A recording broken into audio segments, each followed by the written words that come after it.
Guys, അപ്പോൾ പ്രഭാസിന്റെ ഏറ്റവും പുതിയ ചിത്രമായ കൽക്കി 2898 AD എന്ന് പറഞ്ഞ ചിത്രത്തിന്റെ റിവ്യൂയും കാര്യങ്ങളൊക്കെയാണ് നമ്മൾ ഇവിടെ ചെയ്യാൻ പോകുന്നത്. സത്യം പറയില്ല, ആദ്യമേ ഇതിന്റെ പോസ്റ്റർ ഇറങ്ങിയ സമയത്ത് പ്രൊജക്ട് കെ എന്ന് പറഞ്ഞാണ് അവർ ഇറക്കിയിരുന്നത്. പ്രൊജക്ട് കെ എന്ന ഒരു പിടുത്തവും ഇല്ലായിരുന്നു കൽക്കിയായിട്ട് ബന്ധപ്പെട്ടൊരു സംഭവമാണ്.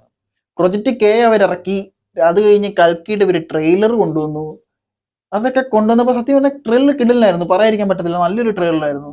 അതിന്റെ പക്ഷെ എനിക്ക് ആകെ തോന്നിയ ശംബാല എന്ന് പറഞ്ഞ സ്ഥലം കാണിക്കുന്നുണ്ടല്ലോ, ആ ഒരു സ്ഥലത്തിന്റെ അകത്ത് ഇവർ കുറെ വെപ്പൺസും കാര്യങ്ങളൊക്കെ യൂസ് ചെയ്യുന്നുണ്ടായിരുന്നു.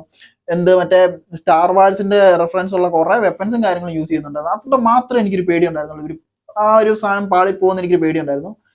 പക്ഷെ എനിക്ക് പടത്തിൽ നല്ല എക്സ്പെക്ടേഷൻ ഉണ്ടായിരുന്നു. കാര്യം ആ ഒരു മഹാഭാരതത്തിന്റെ റെഫറൻസും അശ്വത്ഥാമാവ് എന്നുള്ള ആ ഒരു ക്യാരക്ടറിനെ കൊണ്ടുവന്നിട്ടുണ്ട്. പിന്നെ കൽക്കി നമ്മൾ ഇതുവരെ കേട്ടിട്ടില്ല, ആകെ കൽക്കിയുടെ കുറച്ച് സംഭവങ്ങൾ നമുക്ക് അറിയത്തുള്ളൂ. കാര്യം ലോകാവസാനം പുള്ളി വന്ന് എല്ലാത്തിനും തലവെട്ടും, അങ്ങനെ കുറച്ച് സംഭവങ്ങൾ മാത്രമേ കൽക്കിനെ കുറിച്ച് അറിയത്തുള്ളൂ. അപ്പം നമ്മൾ കേട്ടിട്ടില്ലാത്ത മഹാഭാരതത്തിന്റെ ഒരു വിഷ്ണുവിന്റെ ഒരു പുതിയൊരു ക്യാരക്ടറിനെ പുതിയതായിട്ട് എക്സ്പ്ലോർ ചെയ്ത് കാണിക്കുന്നു. അപ്പൊ അതിന്റെയൊക്കെ ഒരു ഭയങ്കര ഒരു ആകാംക്ഷയും കാര്യങ്ങളൊക്കെ ഈ ഒരു സിനിമയ്ക്ക് ഉണ്ടായിരുന്നു. എന്താണെങ്കിലും ആകാംക്ഷ വെച്ചൊന്നും വെറുതെ ആയില്ല. ജാതി പടം, ഒന്നും പറയാനില്ല, കിട്ടില്ല പടം. കാര്യം തിയേറ്ററിൽ കയറി അങ്ങ് ഇരുന്നു. തുടക്കം തന്നെ മഹാഭാരതത്തിന്റെ ഒരു പഴയ ഒരു സംഭവം കാണിക്കും. അത് കാണിക്കുമ്പോൾ തന്നെ നമുക്കൊരു ഫീല് വരും. കാര്യം കുറെ കാലത്തിന് ശേഷം ഒരു കിട്ടില്ല മൂവി കാണുന്ന ഒരു ഫീലും കാര്യങ്ങളൊക്കെ തോന്നും. അവിടെ നിന്ന് പടം തുടങ്ങുവാണ്. ഫസ്റ്റ് ഹാഫ് ശരിക്കും പറഞ്ഞാൽ ഫസ്റ്റ് ഹാഫ് രണ്ടാമത് നമ്മൾ പോയി കാണുവാണെങ്കിൽ കുറച്ച് ചില ഭാഗത്തൊക്കെ നമുക്ക് ലാഗ് അടിക്കുമായിരിക്കും. കാര്യം ആ ഒരു മഹാഭാരതത്തിന്റെ സീൻസ് ഒഴിച്ച് ബാക്കി കുറച്ച് ഭാഗങ്ങളൊക്കെ ലാഗ് അടിക്കുമായിരിക്കും, ഓക്കെ, സമ്മതിക്കുന്നു. പക്ഷെ ഫസ്റ്റ് ടൈം പോയി കാണുന്ന ഒരാൾക്ക് എന്താണെന്നും പറയുകയാണെങ്കിൽ കിട്ടിലിനാണ്, ഒന്നും പറയാനില്ല. സെക്കൻഡ് ഹാഫ് എന്റെ മോനെ കിട്ടിലും കുറെ സീൻസ് കാണിച്ചിട്ടുണ്ട്. പ്രത്യേകിച്ച് അശ്വത്ഥാമാവായിട്ട് വന്നേക്കുന്ന അമിതാഭ് ബച്ചൻ, എന്താ അതിനെ കുറിച്ച് പറയണ്ടേ, ഒരു ഫൈറ്റ് സീനും കാര്യങ്ങളൊക്കെ കൊടുത്തിട്ടുണ്ട് പ്രഭാസുമായിട്ട്. ഒരുമാതിരി മറ്റേടത്തെ ഫൈറ്റ് സീൻ, ഭയങ്കര സൈസ്, എന്ത് സൈസ് അത്, ഭയങ്കര സൈസ്. ബാക്കി എല്ലാവരും ചെറുതായിട്ടാണ് കാണിച്ചിരിക്കുന്നത്. കിട്ടിലും കുറെ ഫൈറ്റ് കാണിച്ചിട്ടുണ്ട്. നമുക്ക് ശരിക്കും രോമാഞ്ചം വരുന്ന രീതിയിലുള്ള ഫൈറ്റും കാര്യങ്ങളും കാണിച്ചിട്ടുണ്ട്. പ്രഭാസിനെ എടുത്തു പറയേണ്ടതുണ്ട്. പ്രഭാസിന്റെ ആദ്യ പുരുഷിൽ ആ ഒരു കേട്, ആ ഒരു സൂക്കേട് അങ്ങ് മാറി കിട്ടി. കാര്യം അതിനും കിട്ടിലും ഒരു 100 ഇരട്ടി കിട്ടിലും ഒരു ക്യാരക്ടർ പ്രഭാസിന് ഇതിൻ്റെ അകത്ത് കിട്ടിയിട്ടുണ്ട്. പിന്നെ കമലഹാസനെ നമ്മൾ ട്രെയിലറിൽ കണ്ട ആ ഒരു രൂപത്തിൽ തന്നെയാണ് ഇതിൻ്റെ അകത്ത് കാണിക്കുന്നത്. ചില സൗണ്ടൊക്കെ കിട്ടില്ലുണ്ട്. മലയാളം ആണെങ്കിലും ഒരു പുള്ളിയുടെ ഒരു സൗണ്ട് അറിയാലോ, സാട്ടഞ്ഞ ഒരു രീതിയിലോ ഒരു വില്ലനസ് ആ സൗണ്ട്, അത് നൈസ് സംഭവങ്ങളൊക്കെയാണ്. പിന്നെ നമ്മുടെ ഗസ്റ്റ് റോളും കാര്യങ്ങളും ഒക്കെ വരുന്നുണ്ട്. ഒരു ഗസ്റ്റ് റോൾ ഞാൻ ഒട്ടും എക്സ്പെക്ട് ചെയ്യാത്തൊരു ഗസ്റ്റ് റോള്, മീൻസ് എനിക്ക് അറിയാമായിരുന്നു, പക്ഷെ ഞാൻ ഇത്ര ഇമ്പാക്ട് ചെയ്യാൻ പ്രതീക്ഷിച്ചില്ല. അത് എന്നാ ലുക്കായിരുന്നു കാണാൻ, ഒന്നും പറയാനില്ല, ഞാൻ ഒന്നും പറയുന്നില്ല അതിനെക്കുറിച്ച്, കാര്യം നിങ്ങൾക്കും കൂടെ സ്പോയിലർ ആയി പോകും.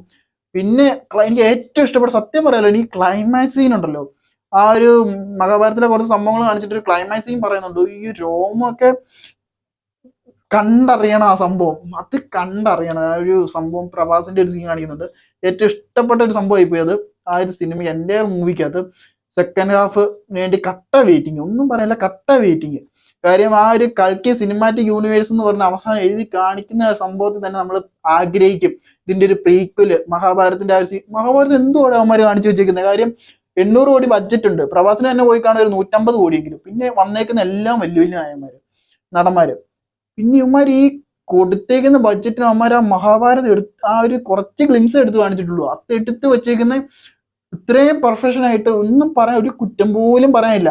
ആകെ തോന്നിയത് കുറച്ച് ഇടിക്കുന്ന കുറെ, മഹാഭാരതത്തില്ല, ആ ഒരു പുതിയ കാലഘട്ടം ഫ്യൂച്ചർ കാണിക്കുമ്പോൾ ഇടിക്കുന്ന കുറച്ച് സീൻസ്, ആൾക്കാരെ പുറകോട്ട് വലിച്ചെടുക്കുന്ന സീനൊക്കെ, അതൊക്കെ നമുക്ക് ഇച്ചിരി തോന്നും. പക്ഷെ മടുപ്പൊന്നും പറയാനില്ല, കണ്ടിരിക്കാം. പക്ഷെ മഹാഭാരതം എടുത്ത് കാണിച്ചേക്കുന്ന ആ ഒരു കുറച്ച് സീനേ ഉള്ളെങ്കിലും അത് മാരക സീന്. കാര്യം ഇതൊക്കെ നമുക്ക് ഈ കഥകളൊക്കെ അറിയാവുന്നവർക്ക് നമുക്ക് ഭയങ്കര ഇതൊക്കെ കാണുമ്പോൾ ഇത്രയും കിട്ടില്ലനായിട്ട് എടുത്തു വെച്ചാൽ നമുക്കൊരു പ്രൗഡ്, ഒരു ഗൂസ് ബംസ് എല്ലാം കൂടെ കയറി വരും ഇതൊക്കെ, ആ ഒരു സീനും കാര്യങ്ങളും കാണുമ്പോൾ. പ്രത്യേകിച്ച് ഒരു അസ്ത്രം പോകുന്ന സീനൊക്കെ കാണിക്കുന്നുണ്ടോ, അതൊക്കെ മാരകം. പ്രത്യേകിച്ച് ഒന്നും പറയുന്നില്ല, പരമാവധി ഇൻസ്റ്റാഗ്രാമും സംഭവങ്ങളും കാണാതെ പോയി കാണാൻ ശ്രമിക്കും. കാര്യം ഇപ്പൊ തന്നെ ഇൻസ്റ്റയിലും കാര്യങ്ങളൊക്കെ വരുമ്പോൾ കുറെ ലീക്ക് സംഭവങ്ങളൊക്കെ വരും. ഈ പ്രഭാസിന്റെ ഒരു സംഭവം ഒളിഞ്ഞിരിപ്പുണ്ട്, സംഭവങ്ങളൊക്കെ ഉണ്ട്. അപ്പം ഇതൊക്കെ അറിയാതെ പോയി കാണാൻ നോക്കുക. കാര്യം തല കൈവച്ച് രീതിയിൽ പോകുന്ന രീതിയിലുള്ള കുറെ സംഭവങ്ങളും കാര്യങ്ങളുണ്ട്. വിഷ്വല് 100% കിട്ടില്ല. വിഷ്വല് ഒരു കുറ്റവും പറയാനില്ല വിഷ്വല്. അപ്പം ഇത്രയൊക്കെ ഞാൻ പറയുന്നുള്ളൂ ഈ വീഡിയോയെ കുറിച്ച്. ഇതിന് കൂടുതൽ എനിക്ക് പറയാൻ അറിയത്തില്ല. നിങ്ങൾ ഈ ഒരു പടം കണ്ടിട്ട് നിങ്ങൾക്ക് ഇഷ്ടപ്പെട്ടില്ല എന്നുള്ള കാര്യങ്ങളൊക്കെ കമന്റ് ബോക്സിൽ കമന്റ് ചെയ്യുക. എൻ്റെ ഒരു വീഡിയോ നിങ്ങൾക്ക് ഇഷ്ടപ്പെടുകയാണെങ്കിൽ ജസ്റ്റ് ലൈക്ക് അടിച്ച് കമന്റ് അടിച്ച് ഒന്ന് സബ്സ്ക്രൈബ് ചെയ്യുക. മറ്റൊരു വീഡിയോ വീണ്ടും കാണാം.